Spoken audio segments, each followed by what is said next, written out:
Hi welcome back to new vlog of my vlog. ಇದು 3ನೇ ದಿನ ಸತ್ಯನಾರಾಯಣ ಸ್ವಾಮಿ ಪೂಜೆ ಇರುತ್ತೆ, ಮತ್ತು ನಾವು ಆಂಜನೇಯ ದೇವಸ್ಥಾನದಲ್ಲಿ ಕೂಡ ಪೂಜೆ ಇರುತ್ತೆ, ಅಲ್ಲಿಗೆ ಹೋಗಬೇಕಾಗಿತ್ತು. ಸೊ ನಾನು ಈ ಸೀರೆನ ವೇರ್ ಮಾಡ್ತಿದ್ದೆ. ಇರಲೇ ಆಗಿರೋದ್ರಿಂದ ಸಿಂಪಲ್ಲಾಗಿ ಈ ಥರ ವೇರ್ ಮಾಡಿದ್ದೀನಿ. ಏನಂದರೆ ಇವತ್ತು ಆಂಜನೇಯ ದೇವಸ್ಥಾನದಲ್ಲಿ ಹೋಮ ಇದೆ. ಸೊ ನಮಗೂ ಕೂಡ ಕೂತ್ಕೊಳ್ಳೋಕೆ ಇನ್ವೈಟ್ ಮಾಡಿದ್ದಾರೆ. 5 ಜೋಡಿ ಕೂರಬೇಕಂತ. ಸೊ ನಾವು ಕೂಡ ಹೋಗ್ತಿದ್ದೀವಿ ಪೂಜೆಗೆ. ಅಷ್ಟರಲ್ಲಿ ಸತ್ಯನಾರಾಯಣ ಸ್ವಾಮಿದೆಲ್ಲ ತೆಗೆದುಬಿಟ್ಟು ಹೋಗಬೇಕು, ಕ್ಲೀನ್ ಮಾಡಿ ಅವ್ರಿಗೆ ಕೊಟ್ಟು ಬರಬೇಕಲ್ವ. ಸೊ ಎಲ್ಲನೂ ಕ್ಲೀನ್ ಮಾಡೋಕ್ಕೆ ಅಂತ ಮನೇಲಿ ಮೊದಲನೇ ಪೂಜೆ ಮಾಡ್ಕೊಂಡು ಆಮೇಲೆ ಕ್ಲೀನ್ ಮಾಡಿ ಕೊಟ್ಟು ಕಳ್ಸೋಣ ಅಂತ ಪೂಜೆ ಮಾಡ್ತಿದ್ರು ಕೀರ್ತಿಯವರು. ಇವತ್ತು ಪ್ರಸಾದಕ್ಕೆ ಹಾಲು ಅನ್ನ ಇಟ್ಟಿದ್ದೆ. ಸೊ ಅವ್ರು ಪೂಜೆ ಮಾಡೋ ಅಷ್ಟರಲ್ಲಿ ನಾನು ಕೂಡ ರೆಡಿ ಆಗ್ತಿದ್ದೆ.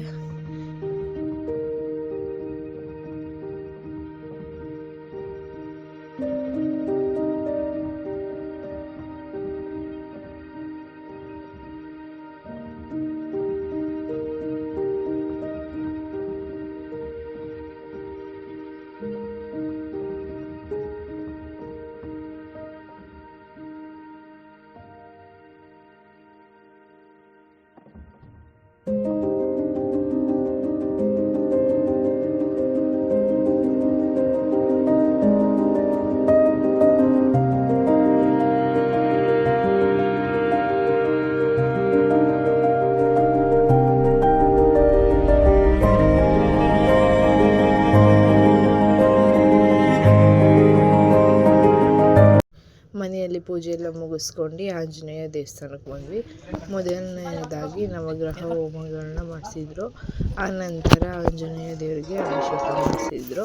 ಆನಂತರ ಮೇನ್ ಹೋಮ ಮಾಡೋಕ್ಕೆ ಸ್ಟಾರ್ಟ್ ಮಾಡಿದರು. ಮಿನಿಮಮ್ ನಾವು 2 hours ಕೂತಿದ್ದೀವಿ ಅನಿಸುತ್ತೆ.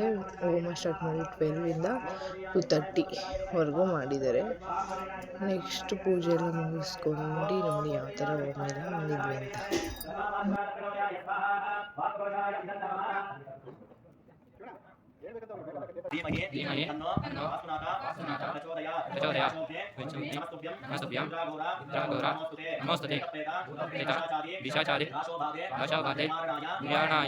ನಮೋ ನಮಃ.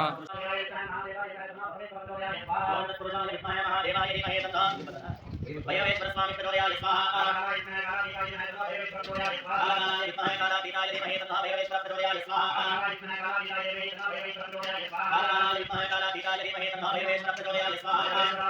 ओम शंभवे नमः नाथेयस्वरं विश्वेश्वराय नमः देवाय प्रेमराय विमलांतराय जगन्निकाराय कालाकिरुद्धाय नीलकंठाय प्रचोदयाय स्वाहा मारुतापुल्यवेकं सिद्धेन्द्रियं पतिमतामुष्टं भवतात्मजमानयोगं श्रीरामदूतं सरसानामे स्वाहा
ಪೂಜೆ ಎಲ್ಲ ಮುಗಿಯೋತ್ತಿಗೆ 2:30 ಆಗಿತ್ತು ಆಲ್ಮೋಸ್ಟ್. ಅದನ್ನೆಲ್ಲ ಮುಗಿಸ್ಕೊಂಡು ನಾವು ಮಡಗೂರಿಗೆ ಅಂತ ಬಂದಿದ್ವಿ. ರಾಹುಕಾಲದೊಳಗೆ ಫೋಟೋ ತೆಗಿಯೋದು ಮನೆ ದೇವರದು ಮಡಗೂರಲ್ಲಿ. ಸೊ ಅಲ್ಲಿಗೆ ಬಂದು ಫೋಟೋ ಎಲ್ಲ ಕೊಟ್ಟು ನಾವು ಮನೆ ಕಡೆ ಹೊರಟ್ವಿ.